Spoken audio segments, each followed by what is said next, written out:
اے شفا دینے والے، حاجتوں کو پورا کرنے والے، مشکلات کو حل کرنے والے، رزق دینے والے، اولاد دینے والے، اے عظیم پروردگار، تجھے تیرے رب العالمین ہونے کا واسطہ بیماروں کو شفائے کاملہ عطا فرما۔ بے شک ہر اختیار کا تو اکیلا وارث ہے۔ اے عظیم پروردگار، ہماری دعائیں قبول فرما۔ آمین ثم آمین۔ السلام علیکم۔ اس کے ساتھ ہی میں آپ کو اپنے چینل ابریش حیات میں خوش آمدید کہتی ہوں اور امید کرتی ہوں کہ آپ سب خیریت سے ہوں گے۔ آج کا جو میں ٹاپک لے کے آئی ہوں وہ ہے خوش رہنے کا فارمولہ۔ تو جلدی سے اپنے سارے کام بائنڈ اپ کریں اور میری طرف متوجہ ہو جائیں، کیونکہ میں آپ کے لیے جو آج ویڈیو لے کے آئی ہوں وہ بہت ہی زیادہ انفارمیٹیو ہونے والی ہے، اور مجھے پورا یقین ہے اس بات پر کہ اگر آج کی آپ پوری ویڈیو سن لیتے ہیں تو آپ اپنے لائف میں جہاں بھی ہیں، جس مقام پر بھی ہیں، آپ اپنی لائف میں بہت ہی زیادہ خوش ہو جائیں گے۔ اپنی لائف آپ کو خوشگوار لگنے لگے گی، اور آپ کو اپنی زندگی سے جو بھی گلے شکوے ہیں انشاءاللہ تعالی سارے جو ہے ختم ہو جائیں گے۔ اور اگر آپ اپنی زندگی سے مطمئن اور خوش ہو جاتے ہیں تو اس ویڈیو کو جو بنانے کا مقصد ہے وہ بھی پورا ہو جائے گا۔ تو چلتے ہیں اپنی ویڈیو کی طرف۔ جو میرا آج کا ٹاپک ہے وہ ہے کہ انسان کیسے خوش رہ سکتا ہے۔ تو اس میں جو ایک بات ہے وہ تو بہت ہی زیادہ اہمیت کی حامل ہے کہ اگر ہم چھوٹی چھوٹی خوشیوں کو ہی اگنور کریں گے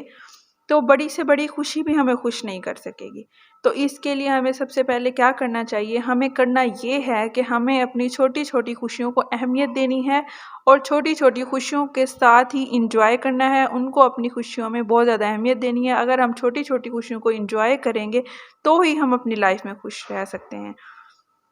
تو یہاں پہ جو میں ایک بات ایڈ کرنا چاہوں گی کہ جب بھی آپ کے پاس کوئی بھی خوشی ہو تو آپ کو چاہیے کہ آپ اس کو دوسروں کو بھی اپنی خوشی میں شامل کریں، کیونکہ جب آپ دوسروں کو اپنی خوشی میں شامل کریں گے تو خوشیاں جو ہے وہ بانٹنے سے بڑھتی ہیں۔ تو اسی لیے ہی آپ کو ایسے لگے گا کہ ہماری جو خوشی ہے وہ بڑھ گئی ہے۔ اب ہمارا جو سب سے بڑا مسئلہ ہے ہماری زندگی کا، ہمارے پاس کیا ہے کہ جو ہمارے پاس ہے ہم اس کا شکر ادا نہیں کر رہے ہوتے، اور جو کچھ ہمارے پاس نہیں ہوتا ہم اس کو لے کے جو ہے ہلکان ہوتے ہیں، پریشان ہوتے ہیں۔ اور ایک بات یہاں پہ جو میں کہنا چاہوں گی وہ میری ہمیشہ یاد رکھیں، جو پریشانی ہے، جو دکھ ہے، وہ خوشی کو کھا جاتا ہے۔ اور یہاں پہ جو ہے میں آپ کو ایک مثال دینا چاہوں گی، وہ مثال آپ بڑے غور سے سنیں، کیونکہ یہ جو مثال ہے اس میں جو مسئلہ درپیش ہے وہی مسئلہ آپ کا اور ہمارے ساتھ ہے، اور اگر ہم اس کو بڑی اچھی طریقے سے سن لیتے ہیں، اگر ہم غور کر لیتے ہیں تو ہمارا مسئلہ بہت ہی جلد حل ہو جائے گا۔ تو چلتے ہیں، آپ کو اپنی مثال کی طرف لے کے چلتی ہوں کہ ایک بادشاہ تھا،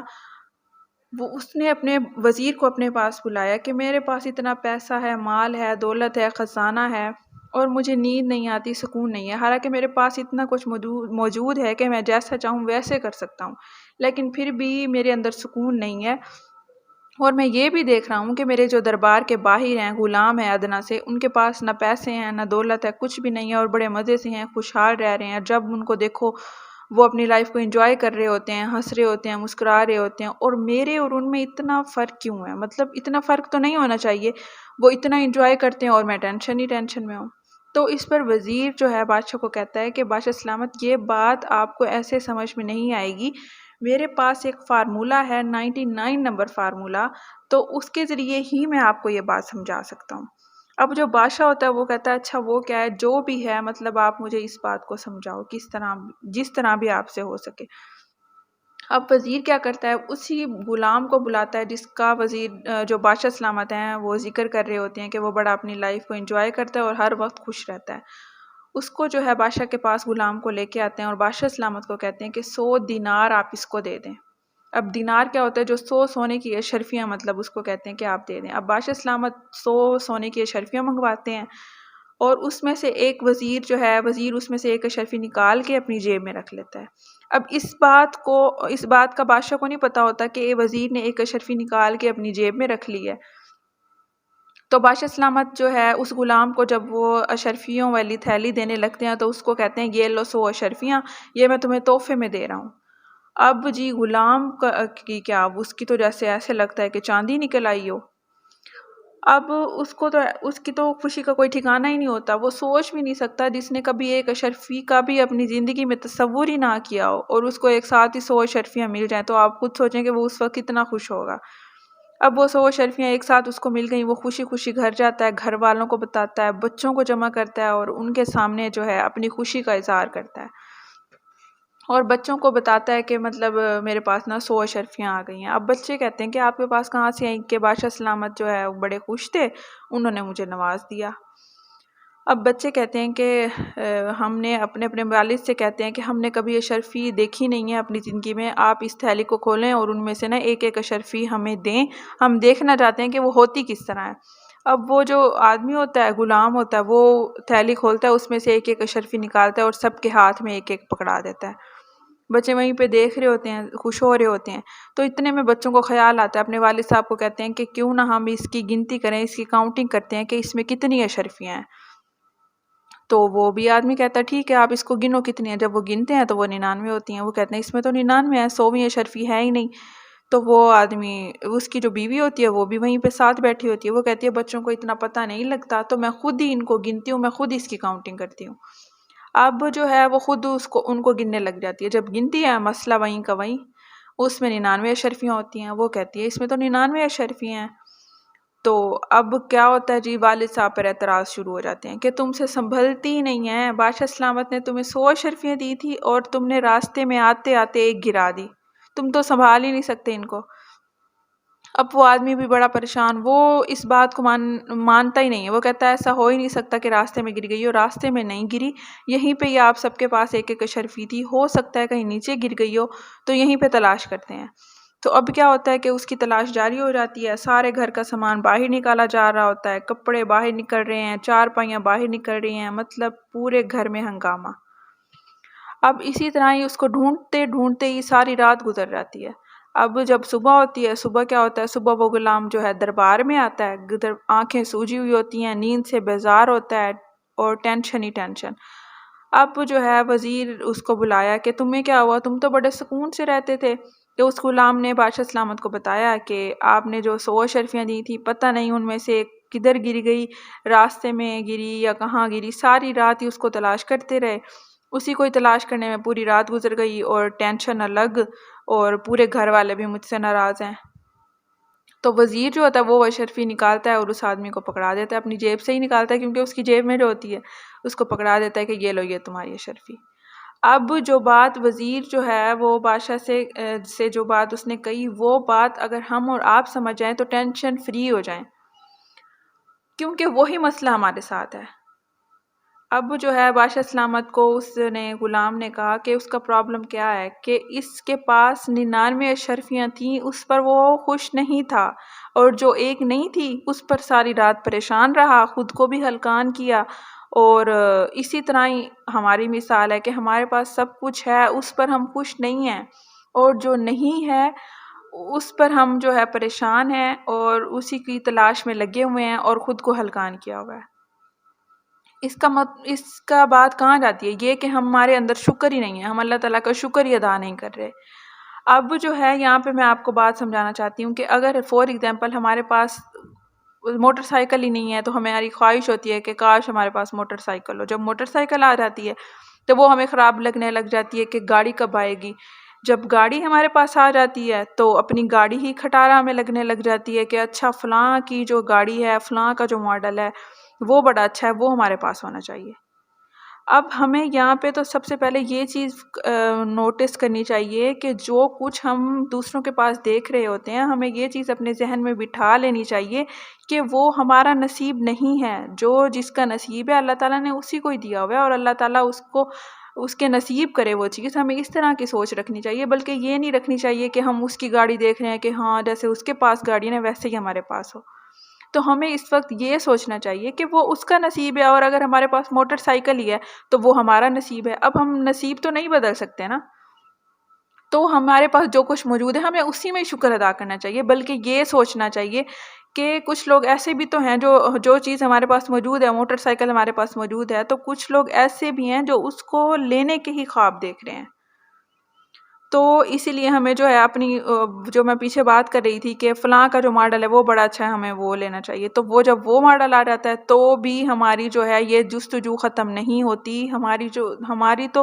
ہوس کی کوئی حد ہی نہیں ہے نا، ہم کہتے ہیں یہ چیز آ گئی ہے تو اس سے اچھی اور ہونی چاہیے اور ہونی چاہیے، جب کہ ہمیں ان لوگوں کو بھی دیکھنا چاہیے جو چیز ہمارے پاس موجود ہے اس کو ہی لینے کے خواب دیکھ رہے ہیں۔ ہمیں یہ چیز بھی سوچنی چاہیے کہ جو چیز آج ہمارے پاس الحمدللہ موجود ہے، کل ہم بھی ایسے تھے کہ اس چیز کو لینے کے خواب دیکھ رہے تھے اور آج وہ چیز ہمارے پاس موجود ہے، تو ہمیں اس کا شکر ادا کرنا چاہیے بجائے اس کے کہ ہم مزید کی جو ہے کوشش کریں، مزید کی تلاش جاری رکھیں، کیونکہ اگر ہم اپنی تلاش جاری رکھیں گے تو ہم کبھی بھی مکمل ہی نہیں ہو سکیں گے۔ اور ہمیں اس وقت یہ بھی سوچنا چاہیے کہ جو اللہ تعالیٰ نے ہمارے پاس چھت دی ہے، ہمیں چھت دی ہے، 3 ٹائم کا ہم کھانا کھا رہے ہیں، تو کچھ وہ لوگ بھی تو ہیں جو جھونپڑیوں میں رہ رہے ہیں، کیا وہ اللہ کی مخلوق نہیں ہے؟ وہ بھی تو اللہ کی مخلوق ہیں، تو ہمیں اس لیے اللہ تعالیٰ کا شکر ادا کرنا چاہیے کہ اللہ تعالیٰ نے ہمیں اتنے اچھے حال میں رکھا ہے، اور ہمیں کبھی بھی مایوس نہیں ہونا چاہیے، کیونکہ یہ چیز مایوسی بھی ایک گناہ ہے، ہمیں یہ نہیں سوچنا چاہیے۔ اصل میں ہمارا پرابلم ہی یہی ہے، جو نہیں ہے اس کی ہمیں تمنا ہے، اور جو ہے اس پر نہ صبر ہے نہ شکر ہے، اور نہ اپنی زندگی سے ہم مطمئن ہیں، اور اسی لیے ہی ہم پریشان ہیں اور ہماری ٹینشنیں جو ہیں وہ بڑھتی چلی جا رہی ہیں۔ اب جو اس میں آپ کو بتا رہی ہوں کہ ہم اپنی لائف میں کس طرح خوش رہ سکتے ہیں، سب سے پہلے تو ہمیں اپنے کام کا اس کام کا انتخاب کرنا چاہیے، یا وہ جاب ہمارے پاس ہونی چاہیے جس کا ہمیں شوق ہو، کوئی زبردستی کے اپنے اوپر جو ہے برڈن نہیں باندھنا چاہیے۔ آج کل کی جو میڈیکل ریسرچ ہے اس نے بھی ریسرچ سے بھی یہ بات ہم تک پہنچ گئی ہے کہ جو خوش رہتے ہیں ان کے جسم میں ایک ایک خلیہ جو ہے وہ زیادہ سے زیادہ طاقتور اور توانا ہوتا ہے، اسی لیے ہی وہ ہمیں خوشگوار نظر آ رہے ہوتے ہیں، توانا نظر آ رہے ہوتے ہیں۔ اور کچھ لوگ ایسے بھی ہوتے ہیں جو اپنی زندگی زیادہ سے زیادہ رونے میں ہی گزار دیتے ہیں، کبھی رو رہے ہیں، پریشان ہیں، یہ ہے وہ ہے۔ اور ہمارے ایک ٹیچر تھے اشفاق صاحب، تو وہ ہم سے کہا کرتے تھے کہ کچھ لوگ آپ کو ایسے بھی ملیں گے جو ڈنگے چبے ہوں گے۔ اب بھائی ڈنگے چبے کیا ہوتا ہے، کس طرح مطلب سر آپ بات کر رہے ہیں؟ تو انہوں نے کہا وہ اس طرح کے ڈنگے چبے ان کو کہتے ہیں، اس طرح کے لوگ ہوتے ہیں جو اپنی زیادہ تر لائف گزارتے ہی رونے میں ہیں، اللہ تعالیٰ کی ناشکری میں، اور وہ جب بھی آپ کو ملیں گے تو ان کے منہ آپ کو اسی طرح ہی لگیں گے۔ اور یہ وہ لوگ ہوتے ہیں جن کو اللہ تعالیٰ نے مسکرانے کی، خوش رہنے کی توفیق ہی نہیں دی ہوتی، اور وہ 1947 سے ان کو اندازہ لگا لیں کہ وہ اب تک مسکرائے ہی نہیں ہیں۔ تو ہمیں ایسا نہیں بننا چاہیے، بلکہ ہمیں اپنی زندگی کو جو ہے خود ہی خوشگوار بنانا چاہیے، ہمیں زیادہ سے زیادہ خوش رہنا چاہیے، کیونکہ جو خوش رہنا ہے نا وہ انسان کی زندگی کو ہی بڑھا دیتا ہے، تو اس سے زیادہ ہمیں اور بات کیا چاہیے؟ تو اسی لیے ہم اپنے اندر خود بخود اس طرح کے گیٹس پیدا کریں کہ ہم زیادہ سے زیادہ خوش رہیں اور دوسروں کو بھی خوش رکھیں۔ اب یہاں پر میں آپ کو 3 سٹیپ، خوش رہنے کے 3 سٹیپ بتانے جا رہی ہوں۔ وہ جو سٹیپ ہیں، وہ جو بڑے بڑے ہمارے بزرگ گزرے ہیں، درویش گزرے ہیں، ان کو یہ چیزیں معلوم تھی کہ ہم خوش کس طرح سے رہ سکتے ہیں۔ سب سے پہلے تو خوشی بانٹنے سے بڑھتی ہے، اور دوسری جو بات ہے، دوسرا سٹیپ ہے وہ ہے بے غرض ہونے سے، اور جو تیسرا سٹیپ ہے وہ ہے خواہشیں کم سے کم رکھنے سے خوش رہ سکتے ہیں۔ تو ہم پہلے سٹیپ کی طرف چلتے ہیں۔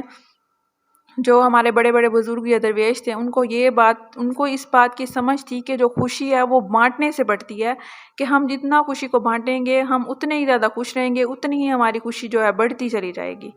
اب جو دوسرا سٹیپ ہے خوش رہنے کا، وہ ہے بے غرض ہونے میں، یعنی کہ خوشی بے غرض ہونے میں بھی ہے۔ اگر ہم اپنی خوشی کو بے غرض ہونے میں رکھیں گے تو ہم زیادہ سے زیادہ خوش رہیں گے۔ وہ کس طرح ہے بے غرض ہونے میں؟ اس طرح ہے کہ ہمارے اندر کوئی غرض ہی نہیں ہوگی، کہ مطلب ہم سے کوئی چیز کوئی لے گیا تو ہمیں اس کی کوئی غرض نہیں ہوگی، تو نہ ہمیں اس چیز کے جانے کا کوئی دکھ ہوگا، تو ہم زیادہ سے زیادہ خوش رہیں گے۔ کیونکہ بے غرض ہونا، بے لوث ہونا چاہیے ہمیں۔ ہم کسی کے لیے کچھ بھی کر رہے ہیں تو ہمیں بے لوث ہونا چاہیے، بے غرض ہونا چاہیے۔ ہمیں یہ غرض نہیں ہونا چاہیے کہ ہم کسی کے لیے یہ کر رہے ہیں تو وہ ہمیں آگے سے یہ دے گا، تو ہی ہم خوش رہ سکتے ہیں۔ اب جو تیسرا سٹیپ ہے خوش ہونے کا، وہ کیا ہے؟ خواہشیں کم سے کم رکھنا۔ اور وہ مطلب ہم خواہشیں کم سے کم رکھیں گے تو ہمارے اندر یہ چیز نہیں ہوگی کہ وہ چیز میرے پاس ہوگی تو میں خوش ہوں گا، اور وہ چیز تو ہی میں خوش رہ سکوں گا، اگر وہ چیز نہیں ہوگی تو پھر آگے آپ خود ہی سمجھ لیں، تو پھر وہی خود کو پریشان، ٹینشن، پھر ہمیں یہی چاہیے کہ ہم خوش رہنے کے لیے ہمیں جو چاہیے وہ کم سے کم خواہشوں کا ہونا بہت ضروری ہے۔ جتنی کم خواہشیں ہوں گی نہ تو آپ جو ہے جتنی زیادہ کم خواہشیں ہوں گی اتنا ہی آپ خوش رہ سکیں گے۔ اب جتنی زیادہ خواہشیں ہوں گی نہ تو آپ خوش ہوں گے اور نہ ہی اپنی زندگی کو جو ہے صحیح طرح سے انجوائے کر سکیں گے۔ اس کے لیے اس خوش رہنے کے لیے جو یہاں پہ ہم ایک سٹیپ یوز کریں گے وہ ہے قناعت کا راستہ۔ ہم قناعت کا راستہ اگر اختیار کر لیتے ہیں تو اس میں بھی یہی ہے کہ کم سے کم خواہشیں ہونا اور اپنی لائف کو قناعت میں جو ہے گزارنا، یہ بڑی بہترین سیڑھی ہے خوش رہنے کی۔ کہ میں تو یہ چاہتی ہوں کہ اس قناعت کے بارے میں جو ہے ہر مسجد میں جو ہے اس چیز کا جو ہے باقاعدہ درس دینا چاہیے کہ سب کو اس چیز کا زیادہ سے زیادہ پتہ ہو کہ ہم اسی چیز کو ہی پکڑ کے جو ہے زیادہ سے زیادہ خوش رہ سکتے ہیں۔ اپنی لائف میں زیادہ سے زیادہ قناعت کو شامل کریں تو ہی ہم خوش رہ سکتے ہیں۔ اب یہاں پہ جو ہے میں آپ سے ایک بات کہنا چاہوں گی، قناعت کس طرح، مطلب کچھ لوگ ایسے ہیں جن کے پاس اللہ تعالیٰ نے بے انتہا ان کو نوازا ہے، تو وہ کیا کرتے ہیں اپنی زیادہ سے زیادہ دولت اس چیز میں جو ہے وہ جو ہے خرچ کر رہے ہوتے ہیں جو فضول قسم کی رسومات ہوتی ہیں جن کا کوئی فائدہ ہی نہیں ہوتا، لیکن ان کو اللہ تعالیٰ نے اتنا نواز دیا ان کو اس چیز کا پتہ ہی نہیں ہے، وہ جہاں مرضی ان کا دل کر رہا ہے وہ اس کو دیے چلے جا رہے ہیں اور اس کا جو ہے فضول خرچ کر رہے ہیں۔ اور ساتھ ہی دوسری طرف اگر ہم دیکھیں تو کچھ ایسے لوگ بھی موجود ہیں جن کے پاس چھت ہی نہیں ہے، ان کی ساری راتیں ہی سڑکوں پہ گزر رہی ہیں۔ تو اگر ہم قناعت کا راستہ اختیار کر لیں گے تو ایسے لوگوں کے لیے بھی ہمارے پاس بہت کچھ نکل آئے گا جو لوگ بیچارے سڑکوں پہ اپنی زندگی گزار رہے ہیں۔ تو ہمیں اپنے جو چیزیں ہمیں پتہ ہیں ہمیں چاہیے کہ ہم دوسروں کو بھی بیٹھ کے اس چیز کی گائیڈ لائن دیں، ان کو بھی بتائیں کہ یہ چیز ہماری زندگی میں بڑی اہمیت کی حامل ہے، ہم ان کو تھوڑا تھوڑا اپنی اگر زندگی میں لے کے آئیں گے تو ہی ہم اپنی زندگی بدل سکتے ہیں۔ اب جو ہے ایک اور میں بات آپ کو بتانا چاہ رہی ہوں، قرآن میں اللہ کیا کہتا ہے کہ جو میرے ولی ہیں، ولی کون ہے؟ جو اللہ تعالیٰ کے مطلب دوست کی سینس میں آتے ہیں۔ تو جو اللہ تعالیٰ کے دوست ہیں اللہ تعالیٰ نے ان کو دو چیزیں جو ہے گفٹ میں دی ہیں، ایک تو ان کے پاس جو ہے پاس کا ریگریٹ نہیں ہے اور دوسرا جو ہے فیوچر کی ان کے پاس انسیکیورٹی نہیں ہے۔ اب میں کیا کہہ رہی ہوں کہ پاس کا ریگریٹ نہیں ہے ان کے پاس اور فیوچر کی انسیکیورٹی نہیں ہے، تو جب یہ دونوں چیزیں ختم ہو جاتی ہیں تو کیا ہوتا ہے؟ پریزنٹ ہی بچ جاتا ہے۔ جیسا کہ دو ڈور کٹ گئیں، ایک پاس کی ڈور اور دوسری فیوچر کی ڈور۔ اب پاس کی ڈور جو ہے وہ کب اور کیسے کٹتی ہے؟ تو یہ جو ہے دو کام کرنے سے کٹتی ہے۔ ایک کام تو ہے کہ آپ توبہ کریں، اللہ تعالیٰ سے زیادہ توبہ کریں، استغفر اللہ۔ اب استغفر اللہ تو ویسے ہی ہمیں ہر وقت کرنا چاہیے، ہمیں اٹھتے بیٹھتے کرنا چاہیے، اور کیا کہتے ہیں جب ہم سونے لگیں تو سونے سے پہلے ہمیں استغفر اللہ کرنا چاہیے۔ جب الحمدللہ ہم صبح جو ہے اپنی نیند سے بیدار ہوتے ہیں تو بھی ہمیں سب سے پہلے استغفر اللہ کرنا چاہیے۔ اب استغفر اللہ کا مطلب ہی یہ ہے کہ اے اللہ میں معافی مانگتی ہوں، میرے سے جو غلطی ہو گئی ہے اس کی میں معافی مانگتی ہوں، اور دوسرا یہ بھی کہ اگر ہم سے کسی بندے سے زیادتی ہو جاتی ہے تو ہمیں اس سے بھی معافی مانگنی چاہیے کہ میں آپ سے معافی مانگتی ہوں، معذرت کرتی ہوں، کیونکہ معذرت اور معافی جو ہے وہ انسان کو گلٹ سے نکال دیتی ہے، پچھتاوے سے نکال دیتی ہے۔ اور توبہ کا مطلب ہی یہی ہے کہ اس چیز پر یقین رکھنا کہ جس سے میں توبہ کر رہی ہوں وہ معاف کرنے والا ہے، وہ معاف کرتا ہے، اور جو اگر ہمیں اس چیز پر یقین ہے تو اسی کا نام ہی توبہ ہے۔ اب جو ہے ایک میں روایت دینا چاہوں گی، حضرت انس رضی اللہ تعالیٰ عنہ کہتے ہیں کہ نبی اکرم صلی اللہ علیہ وآلہ وسلم نے فرمایا سارے انسان خطا کار ہیں اور خطا کاروں میں سب سے بہتر وہ ہے جو توبہ کرنے والا ہے، یعنی اپنی غلطی پر نادم ہے، وہ ہی بہترین انسان ہے۔ تو ہم اپنے اندر اس چیز کو دیکھنا چاہیے کہ ہمارے اندر کیا کیا چیز موجود ہے اور کیا موجود نہیں ہے، مطلب ہمیں اپنے اندر کون سی بہتری لانی ہے کہ ہم خوشگوار زندگی گزار سکیں۔ اب جو فیوچر ہے وہ مستقبل کے ساتھ ہی ایک جو ہے اس کا مستقبل کے ساتھ ہی ایک سلوک رواں ہے، اور اس کا ہم نے کیا کرنا ہے کہ آج جو کچھ دا بیسٹ کر سکتے ہیں ہم وہ کریں اور باقی سب اللہ پر چھوڑ دیں۔ وہ کس طرح ہے کہ اگر ہم ایک مثال لیں، اگر بعض اوقات اگر آپ نے دیکھا ہو کہ رات کو جب چڑیا یا پرندے گھونسلوں میں اپنے گھونسلوں کی طرف شام کو وہ جا رہے ہوتے ہیں تو ان کی چونچ خالی ہوتی ہے، کیونکہ ان کو اللہ تعالیٰ پر توکل ہوتا ہے، وہ کل کا دانہ اپنے ساتھ نہیں لے کے جا رہے ہوتے، وہ بس کھا پی کے جو کچھ وہ کر سکتے ہیں اپنی زندگی میں دا بیسٹ کر کے اس کے بعد وہ خالی ہاتھ ہی واپس اپنے گھونسلوں میں جا رہے ہوتے ہیں، کیونکہ ان کو اللہ تعالیٰ پر توکل ہوتا ہے کہ اگر ہم کل اٹھے تو اللہ تعالیٰ نے ہمارا جو کل کا رزق ہے وہ ہمیں کل دینا ہی دینا ہے۔ تو ایک پرندے ہو کے ان کی یہ سوچ ہے، اور ہم تو انسان ہیں، ہم تو اشرف المخلوقات ہیں، ہمیں تو اللہ تعالیٰ نے زیادہ سمجھ بوجھ دی ہے، تو ہم اپنی اس سمجھ کو استعمال کیوں نہیں کر رہے؟ اگر ہم ان پرندوں سے، ان جانوروں سے ہی تھوڑی تھوڑی نصیحت لینا شروع کر دیں تو ہم اپنی زندگی کافی حد تک بدل سکتے ہیں۔ تو اب جو ہے ہمیں کیا کرنا ہے کہ کل جو ہمیں فیوچر جو ہے اس کے بارے میں تو ہمیں یہی ہے کہ کل کیا ہوگا، اس کا پتہ تو صرف اور صرف اللہ تعالیٰ کو ہی ہے کہ ہمارے پاس فیوچر جو ہے، فیوچر میں کیا ہوگا، اس کا انسان کو کوئی پتہ نہیں ہے۔ تو اگر ہم جب یہ سب کچھ اللہ تعالیٰ پر چھوڑیں گے کہ ہمارے فیوچر کا اللہ کو ہی پتہ ہے اور اللہ ہی بہتر کرنے والا ہے، تو ہی ہم خوش رہ سکتے ہیں، اور ہمیں جو کچھ گزر گیا اور جو ہو رہا ہے پریزنٹ کا، ہمیں اللہ تعالیٰ کا شکر ادا کرنا چاہیے کہ اللہ تعالیٰ کی جو بلیسنگ ہے ہمارے اوپر، ان کو گننا چاہیے کہ آج کے دن میں نے کیا کچھ کھایا، کیا کچھ کیا، اور اللہ تعالیٰ نے مجھے کتنا نوازا۔ اور ہمیں یہ گنتی جو ہے اللہ تعالیٰ کی، یہ ہمیں ہر وقت کرنی چاہیے۔ ہمیں یہ دیکھنا چاہیے کہ اللہ تعالیٰ نے آج ہمیں کیا کچھ دیا، میں نے کیا کچھ کھایا۔ اگر ہم یہی چیز کاؤنٹنگ شروع کر دیتے ہیں تو ہم اللہ تعالیٰ کی جو ہمیں نواز رہے ہیں ہم گن ہی نہیں سکتے، اور پھر ہم اللہ تعالیٰ کا خود بخود ہی ہمارے دل سے نکلے گا، شکر ادا کریں گے، الحمدللہ نکلے گا۔ تو ہمیں جب ہم رات کو سوتے ہیں تو سونے سے پہلے اللہ تعالیٰ کی ان بلیسنگ کو گننا ہے ہمیں، کہ ہم اس کو گنیں کہ اللہ تعالیٰ نے ہمیں آج کے دن کیا کچھ دیا، اور آج اللہ تعالیٰ کے سامنے ہم کتنی دفعہ کھڑے ہوئے، اللہ تعالیٰ نے ہمیں اپنے سامنے کھڑے ہونے کا بھی موقع دیا یا نہیں دیا۔ اور اگر جب یہ سب کچھ ہم دیکھیں گے کہ ہم نے آج کس کس کو معاف کیا، ہم نے کس کس کے ساتھ زیادتی کی، آج ہم نے کیا کچھ کھایا، کیا رکھا، کیا اٹھایا، تو ہی ہم خوش رہ سکتے ہیں۔ ہمیں سب سے پہلے تو اللہ تعالیٰ کا شکر ادا کرنا چاہیے کہ اللہ تعالیٰ نے ہمیں اتنا کچھ نوازا ہے۔ ہم ہر وقت ناشکری کی طرف چلے جاتے ہیں، خواہشوں کی طرف چلے جاتے ہیں۔ اگر ہم یہ دیکھیں کہ 2 سال ہم اپنی زندگی کے گزار رہے ہیں، آج سے ہی کاؤنٹنگ شروع کر دیں کہ 2 سال ہم نے اپنی زندگی کے گزارنے ہیں، ان میں ہم نے کوئی خواہش نہیں کرنی، تو کیا ہوگا؟ تو بھی تو یہ ٹائم گزر جائے گا اگر ہم اپنی کوئی خواہش پوری نہیں کریں گے تو وقت تو گزر ہی جانا ہے۔ اگر ہم اپنی کسی خواہش کو اپنے دل میں ہی نہیں لائیں گے تو ہمارے اندر ناشکری نہیں ہوگی۔ اگر جب ہم اندر خواہشیں لاتے ہیں، ہم کہتے ہیں ہمارے پاس یہ چیز موجود نہیں ہے، یہ چیز موجود ہونی چاہیے، تو ہی ہمارے اندر ناشکری پیدا ہوتی ہے۔ اگر ہم اپنے اندر خواہشیں ہی نہیں رکھیں گے تو ہم ہر وقت اللہ تعالیٰ کا شکر ادا کریں گے، اور اللہ تعالیٰ کی ہی طرف جو ہے ہمارا رجحان زیادہ ہوگا۔ اور اسی لیے ہمیں ہر ڈیلی رات کو سونے سے پہلے یہ ضرور سوچنا چاہیے کہ آج اللہ تعالیٰ نے ہمیں اپنے سامنے کھڑا ہونے کا موقع دیا بھی یا نہیں دیا، اور اللہ تعالیٰ نے ہمیں سارا دن کیا کچھ دیا۔ تو پھر ہم خود ہی اپنے آپ سے شرمندہ ہوں گے کہ اللہ تعالیٰ نے مجھے اتنا کچھ دیا اور میں اللہ تعالیٰ کے سامنے اتنی دفعہ کھڑا ہوا، یا اللہ تعالیٰ کے سامنے میں کھڑا ہی نہیں ہوا، تو اللہ تعالیٰ نے ایسا کیوں کیا، میرے ساتھ ایسا موقع کیوں نہیں دیا اپنے سامنے کھڑے ہونے کا۔ تو ہمیں اس وقت اللہ تعالیٰ سے توبہ کرنی ہے، استغفر اللہ کرنا ہے، کیونکہ ایک وہی ہے جو اگر